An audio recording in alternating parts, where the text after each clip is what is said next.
क्या कर रही है वानी? कहाँ गायब है तू तब से? 2 मिनट का बोलकर पूरे 10 मिनट में आ रही है तू वॉशरूम से। ढूंढ से की तेरा लिपस्टिक या काजल खराब हो गया था तो तू वो ठीक करने लगी। तुझे पता है ना, हम यहाँ इंटरव्यू के लिए आए हैं, घूमने के लिए नहीं। वानी के वापस आते ही शार्वी ने उस पर सवालों की बौछार कर दी, लेकिन वानी का ध्यान इस वक्त शार्वी की बातों पर ना होकर इधर उधर था। वो तो बस बड़बड़ाते हुए अभी भी एसआर को ही ढूंढ रही थी। कहाँ गायब हो गया ये ब्रेसलेट चोर? कहीं नजर क्यों नहीं आ रहा? एक बार मिले ये, इसे तब बताती हूँ। मेरा ब्रेसलेट चुराया उसने, मेरा। वानी को यूं बड़बड़ाते और इधर उधर देखते हुए देखकर शार्वी फिर से बोली, What happened, वानी? Are you okay? अकेले अकेले क्या बड़बड़ा रही है? और तू इधर उधर क्या देख रही है? उस ब्रेसलेट चोर को पता नहीं कहाँ मुंह छुपा कर बैठा है। शार्वी की बात सुनते ही वानी जोर से चिल्लाते हुए बोली। उसको यूं चिल्लाते देख शार्वी उसे शांत कराते हुए बोली, श्श्श, क्या कर रही है वानी? इतनी जोर से क्यों चिल्ला रही है? भूल गई क्या हम यहाँ इंटरव्यू के लिए आए हैं? देख कैसे सब हमारी तरफ ही देख रहे हैं तेरे यूं चिल्लाने से। शार्वी के इतना कहते ही वानी ने अपने आसपास नजर घुमाकर देखा तो सब उन्हें ही अजीब नजरों से घूर रहे थे। ये देखकर वानी शार्वी का हाथ पकड़कर साइड में ले जाकर फुसफुसाते हुए बोली, मैं ना उस ब्रेसलेट चोर को ढूंढ रही हूँ। अभी कुछ देर पहले यहीं पर था, न जाने अब कहाँ गायब हो गया मुझे देखकर। और मैं भी उसे ढूंढ कर रहूंगी। कौन ब्रेसलेट चोर? किसकी बात कर रही है तू? मुझे तो कुछ भी समझ में नहीं आ रहा। जहाँ तक मुझे पता है हम यहाँ इंटरव्यू के लिए आए हैं, चोर ढूंढने के लिए नहीं। और अगर इस कंपनी में कोई चोर घुस आया है तो कंपनी वाले पुलिस को बुलाए ना, वो चोर को ढूंढने। तू क्यों ढूंढ रही है? हम डिजाइनर हैं, डिटेक्टिव नहीं। शार्वी ने नासमझी से कहा। उसकी ये बात सुनकर वानी धीरे से अपने सर पर हाथ मारते हुए बोली, वो शार्वी, तू भी ना। मैं कंपनी में चोरी करने आए चोर की नहीं, मेरे ब्रेसलेट चोर की बात कर रही हूँ। तेरा ब्रेसलेट चोर? शार्वी ने सवालिया नजरों से वानी को देखते हुए कहा, हाँ, मेरा ब्रेसलेट चोर। तुझे याद है 2 साल पहले जुहू बीच पर घूमते हुए मेरा ब्रेसलेट गायब हो गया था? कितना ढूंढा था मैंने उसे, पर वो कहीं नहीं मिला था। देख आज वो मिल गया। एक चोर ने उसे चुरा लिया था और आज इस ब्रेसलेट को अपना खानदानी ब्रेसलेट बताकर मेरे साथ फ्लर्ट करने की कोशिश कर रहा था। और जैसे उसे ये पता चला कि ये तो मेरा ब्रेसलेट है तो कहीं गायब ही हो गया। वानी ने अपने हाथ में पहना ब्रेसलेट शार्वी को दिखाते हुए कहा। ब्रेसलेट को देखते ही शार्वी मुंह बनाते हुए बोली, हाँ, मैं इसे कैसे भूल सकती हूँ? आखिर इस 400 रुपए के ब्रेसलेट के लिए ही तो तुमने सुबह से शाम तक मुझे जुहू बीच पर घुमाया था, जिसकी वजह से मुझे बड़ी माँ की भी कितनी डांट पड़ी थी। उसकी बात सुनकर वानी बोली, ओ हेलो, तुम्हारी बड़ी माँ, उन्हें तो बस मौका चाहिए तुम्हें डांटने का। वो तो वैसे भी हर बात में सुनाती रहती हैं। और ये मेरा लकी ब्रेसलेट है, पता है ना? जब ये गुम हुआ था मैंने पूरे दिन खाना भी नहीं खाया था।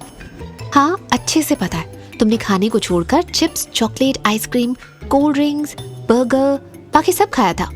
शार्वी ने वानी को टोंट मारते हुए कहा। हाँ तो मैं कितनी टेंशन में थी। टेंशन के मारे कुछ खाया ही नहीं जा रहा था। लेकिन ब्रेसलेट को ढूंढने के लिए एनर्जी तो चाहिए थी ना, बस इसीलिए वो सब खाया था। और अब ना तुम खाने को लेकर मुझे टोंट मत मारो। एक तो मैं वैसे ही परेशान हूँ उस चोर की वजह से। एक बार मिल जाए ना तो उसका तुम्हें मुंह नोच लूंगी। वानी ने मुंह बनाते हुए कहा। तभी शार्वी उसका हाथ पकड़कर बोली, चोर को बाद में ढूंढ लेना, पहले इंटरव्यू पर कंसंट्रेट करो। सुबह तो बड़ी बड़ी बातें करके मुझे यहाँ ले आई, अब खुद का ध्यान ही नहीं है इंटरव्यू पर। चलो अब हमारी बारी भी आने वाली होगी। ये कहते हुए शार्वी वानी का हाथ पकड़कर वेटिंग एरिया की तरफ ले गई, जहां पर सब अपनी अपनी बारी आने का वेट कर रहे थे। शार्वी ने देखा कि जो लोग अंदर जा रहे थे वो जा तो खुश होकर रहे थे, लेकिन बाहर आते वक्त उन सभी के चेहरे लटके हुए थे। तभी एक लड़की अपने पास खड़ी लड़की से फुल कॉन्फिडेंस में बोली, इन लोगों की शक्लें तो देखो, लगता है इन लोगों में से किसी को सिलेक्ट नहीं किया।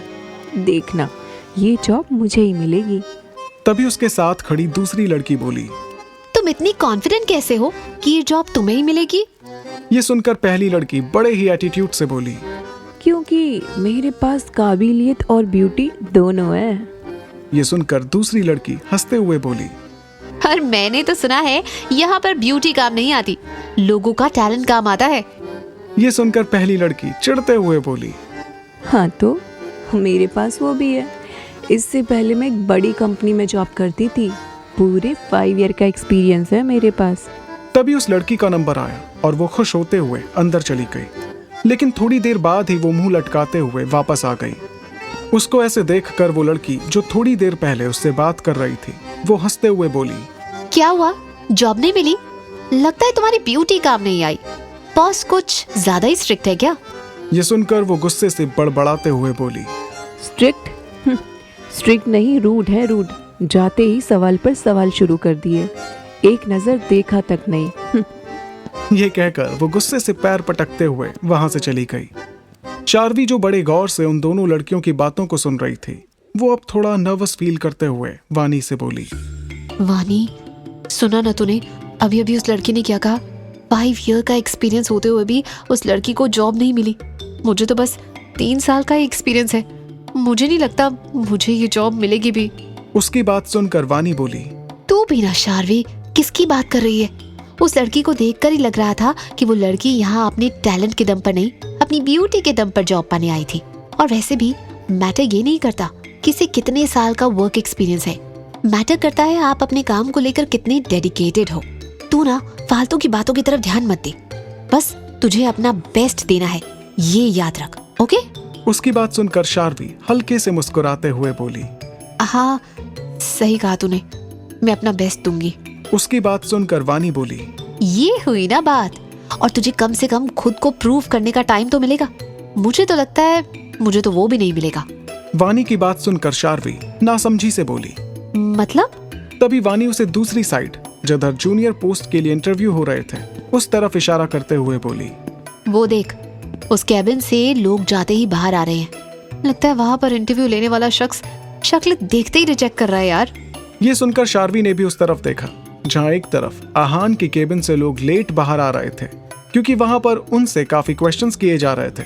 वहीं एसआर की केबिन से लोग हर 1 मिनट में बाहर आ रहे थे, जिन्हें एसआर 1-2 क्वेश्चंस पूछने के बाद ही रिजेक्ट कर रहा था, जैसे एसआर को उन सब में कोई इंटरेस्ट ही ना हो। तभी शार्वी की बारी आते ही शार्वी ने धीरे से कैबिन पर नॉक करते हुए कहा, मे आई कम इन सर? तभी उसके कानों में एक कोल्ड वॉइस सुनाई दी, यस प्लीज कम। आवाज को सुनते ही शार्वी धीरे से केबिन के अंदर आई। उसने एक नजर पूरे केबिन पर डाली। केबिन काफी बड़ा और आलीशान था। वहां पर काफी यूनिक चीजें और महंगी पेंटिंग्स मौजूद थी। वो पहली बार इतनी बड़ी कंपनी में आई थी। हालांकि इस वक्त वो अंदर ही अंदर थोड़ी नर्वस थी, लेकिन फिर भी वो खुद को कॉन्फिडेंट बनाए रखने की पूरी कोशिश कर रही थी।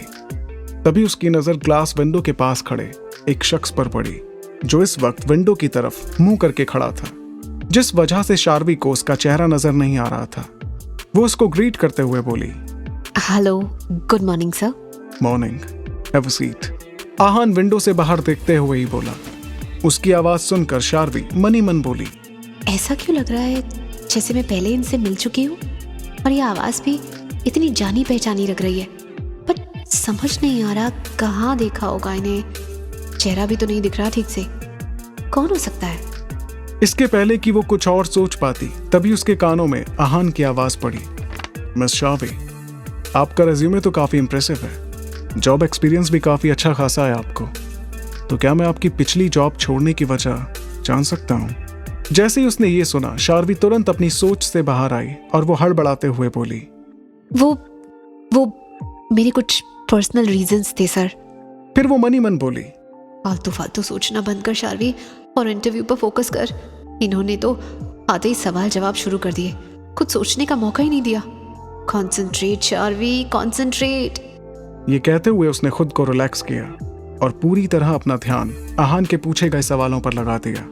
शार्वी का जवाब सुनकर आहान बोला, अगर आपको ये जॉब मिलती है तो क्या कल को आप अपने पर्सनल रीजंस की वजह से इस जॉब को भी छोड़ देंगी? ये सुनकर शार्वी बोली, नहीं sir, I will give my best, but अगर यहाँ बात मेरी सेल्फ रिस्पेक्ट पर आती है तो मैं 1 सेकंड भी नहीं लगाऊंगी ये जॉब छोड़ने में, क्योंकि मुझे मेरा काम बहुत प्यारा है, लेकिन उससे भी प्यारी है मुझे मेरी सेल्फ रिस्पेक्ट। तभी आहान बोला, ओके, आपके हिसाब से फैशन क्या है? शार्वी तुरंत बोली, fashion is all about comfort and style. ये सुनकर आहान बोला, और अगर कोई फैशनेबल ड्रेस कंफर्टेबल ना हो तो? शार्वी ने भी बिना हिचके जवाब दिया, तो कमी डिजाइनर की होगी, उसने अपना बेस्ट नहीं दिया। ये सुनकर आहान हल्के से मुस्कुराते हुए धीरे से बड़बड़ाया, इम्प्रेसिव मिस कॉटन कैंडी। फिर वो अपनी आवाज को थोड़ा तेज करके बोला, मिस शावी, आपके सामने ही टेबल पर पेन और पेपर रखा है। मैं आपको 15 मिनट देता हूँ। आप मुझे कोई ऐसी ड्रेस डिजाइन करके दिखाइए जिसको पहनने के बाद कोई लड़की दुनिया की सबसे खूबसूरत लड़की लगे। ये सुनकर शार्वी मनी मन बोली, अब ऐसी कौन सी ड्रेस होगी जो 15 मिनट में ड्रॉ हो जाए और उसे पहनकर वो लड़की दुनिया की सबसे खूबसूरत लड़की लगे। इतने कम टाइम में कोई ड्रेस कैसे डिजाइन हो सकती है? सोच शार्वी, सोच। तभी आहान ने धीरे से पीछे मुड़कर देखा तो शार्वी तो जैसे कहीं खो सी गई थी। उसे देखकर आहान अपनी तेज आवाज में बोला, 5 मिनट्स। 5 मिनट हो गए हैं मिस शार्वी, और अभी तक आपने अपने पेन और पेपर को हाथ तक नहीं लगाया। अब आपके पास सिर्फ 10 मिनट बचे हैं। क्या आपको लगता है कि इन 10 मिनट में आप ये कर सकती हैं? ये सुनते ही शार्वी अपने ख्यालों से बाहर आते हुए हड़बड़ाकर बोली, जी सर, मैं कर सकती हूँ। और फिर वो तुरंत ही कुछ सोचते हुए पेन और पेपर लेकर पूरी तरह ड्रॉ करने में बिजी हो गई। और आहान तो बस चुपके से उसे देखकर मुस्कुरा रहा था। जैसे ही 15 मिनट पूरे हुए, आहान तुरंत बोला, स्टॉप, आपके 15 मिनट्स पूरे हो चुके हैं मिस शार्वी। और ये कहते हुए आहान ने बिना पीछे मुड़े ही शार्वी की तरफ अपना हाथ बढ़ा दिया। ये सुनकर शार्वी ने भी तुरंत ड्रॉ करना छोड़कर वो पेपर आहान के हाथों में पकड़ा दिया। पेपर पर बनी डिजाइन को देखते ही आहान अपनी कोल्ड वॉइस में बोला, आपको ऐसा क्यों लगता है मिस शार्वी कि इस ड्रेस को पहनने के बाद कोई भी लड़की खुद को दुनिया की सबसे खूबसूरत लड़की समझेगी? ये तो सिंपल सा एक लहंगा है। क्योंकि ये सिर्फ एक सिंपल सा लहंगा नहीं, एक ब्राइडल लहंगा है। और ब्राइडल लहंगा सिंपल हो या स्टाइलिश, शादी के जोड़े को पहनने के बाद एक लड़की दुनिया की सबसे खूबसूरत लड़की लगती है। वो खुद की नजरों में ही नहीं, अपनी माँ पापा और अपनी लाइफ पार्टनर की नजरों में भी उस वक्त दुनिया की सबसे खूबसूरत लड़की होती है, इवन सेंटर ऑफ अट्रैक्शन भी। शार्वी ने फुल कॉन्फिडेंस के साथ जवाब दिया। उसका जवाब सुनकर आहान तुरंत ही पीछे मुड़ा और मुस्कुराते हुए बोला, congratulations miss Sharvi, you deserve this job. अब से आप रॉय ग्रुप्स की एक मेंबर हैं और मैं आपसे उम्मीद करता हूँ कि आप हमारी एक्सपेक्टेशंस पर खरी उतरेंगी। जैसे ही शार्वी ने आहान को देखा, वो तुरंत शॉक्ड होकर बोली, तुम आई मीन आप? दूसरी तरफ वानी इस वक्त एसआर के केबिन में काफी देर से खड़ी थी और उसके सामने की चेयर पर ही एसआर दूसरी तरफ मुंह घुमाकर बैठा था, जिसकी वजह से उसका चेहरा इस वक्त उसे नजर ही नहीं आ रहा था। तभी वानी इरिटेट होकर मनी मन बोली, बड़ा अजीब बंदा है, इतनी देर से खड़ा भी किया हुआ है और कुछ पूछ भी नहीं रहा, और तो और चेयर भी दूसरी तरफ करके बैठा है, कहीं सो वो तो नहीं गया। जहाँ एक तरफ इतनी देर से खड़ी वानी ये सोच सोच कर मनी मन चिढ़ रही थी, वहीं ऐसा मनी मन बहुत खुश हो रहा था और सोच रहा था, मेरी बेइज्जती कर रही थी ना? क्या बोला था मुझे? चोर?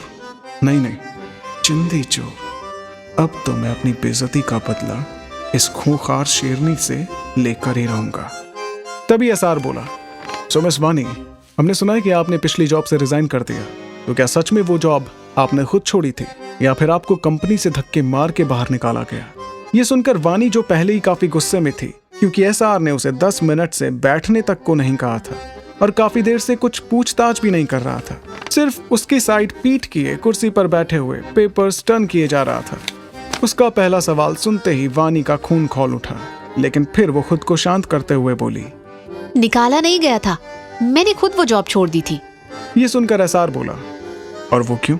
ऐसा भी क्या कर दिया आपने जो जॉब छोड़नी पड़ी? ये सुनकर वानी चिढ़ते हुए बोली, वहां के बॉस को थप्पड़ मारा था। ये सुनकर एसआर हैरान होते हुए बोला, क्या थप्पड़? लेकिन थप्पड़ क्यों? वानी तुरंत बोली, क्योंकि उस घटिया आदमी ने बदतमीजी की थी। ये सुनकर एसआर भी जल्दी से बोला, किसके? आपके साथ? वानी बोली, नहीं, मेरी फ्रेंड के साथ। उसका जवाब सुनकर एसआर अपने दोनों गालों पर हाथ रखते हुए मन ही मन बोला, ये तो बड़ी खतरनाक है, फ्रेंड के लिए बॉस को ही थप्पड़ मार दिया। एसआर, इससे तो बचकर ही रहना पड़ेगा। लेकिन तभी वो खुद से ही बोला, लेकिन मैं क्यों डरूं इससे? अब तो मैं बॉस हूं इसकी कंपनी का, डरेगी तो अब ये मुझसे। फिर वो वानी से बोला, आपका कोई बॉयफ्रेंड है? ये सुनकर वानी इरिटेट होकर मन ही मन बोली, है? कैसा इंसान है ये? कैसे कैसे क्वेश्चन कर रहा है? इसको काम की बात छोड़कर बाकी सारे सवाल करने हैं। वो मुंह बनाते हुए बोली, सर, ये मेरा पर्सनल मामला है, क्या आप काम से रिलेटेड सवाल पूछ सकते हैं? तभी एसआर बोला, सॉरी मिस वानी, लेकिन मैं वर्क से रिलेटेड सवाल ही कर रहा हूँ, क्योंकि मुझे इस पोस्ट के लिए वो लड़की चाहिए जिसका कोई बॉयफ्रेंड या हस्बैंड ना हो, जो सिंगल हो, ताकि वो पूरी तरह से मुझ पर अपने काम पर ध्यान दे सके। ये सुनकर वानी बड़बड़ाते हुए बोली, हे भगवान, ये क्या अजीब लॉजिक है। मतलब लड़की मिंगल होगी तो क्या वो काम नहीं कर सकती? बड़ी ही अजीब कंपनी है ये तो। और यहाँ के लोग भी, पता नहीं शार्वी का क्या होगा। तभी एसआर की आवाज आई, क्या कहा आपने? ये सुनकर वानी तुरंत बोली, नो सर, मेरा कोई बॉयफ्रेंड या हस्बैंड नहीं है, मैं तो अभी पूरी तरह से सिंगल हूँ। ये सुनते ही एसआर खुश होकर तुरंत ही अपनी चेयर टर्न करके बोला, वेरी गुड, अब से तुम मेरे लिए काम करोगी। जैसे ही वानी ने एसआर की तरफ देखा, वो चिल्लाते हुए बोली, तू ब्रेसलेट चोर, तू यहाँ छुप कर बैठा था, तू यहाँ क्या कर रहा है? तभी एसआर अपनी एक आईब्रो उठाते हुए उसे देखकर बोला, शायद आप भूल रही हैं कि इस वक्त आप कहाँ खड़ी हैं और किसके सामने खड़ी हैं। तभी वानी को याद आया कि इस वक्त वो इंटरव्यू रूम में है और उसके सामने बैठा हुआ शख्स कोई और नहीं, उस कंपनी का मालिक है और शायद अब उसका बॉस भी। ये याद आते ही वो धीरे से बोली, ओह गॉड, तू तो गई वानी, लगता है तूने गलत बंदे से पंगा ले लिया, पता नहीं अब क्या होगा तेरा। वहीं दूसरी तरफ एसआर के चेहरे पर एक जीत की खुशी थी।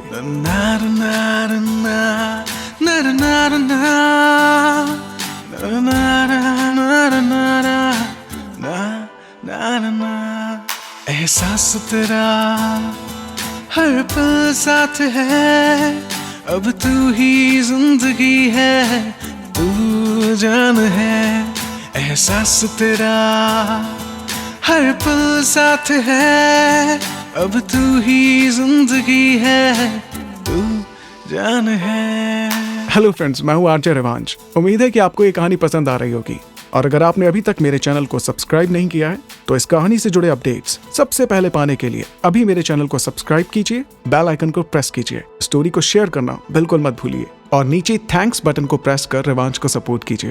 हंसते रहिए, मुस्कुराते रहिए और सुनते रहिए रिवांश को। तू जान है।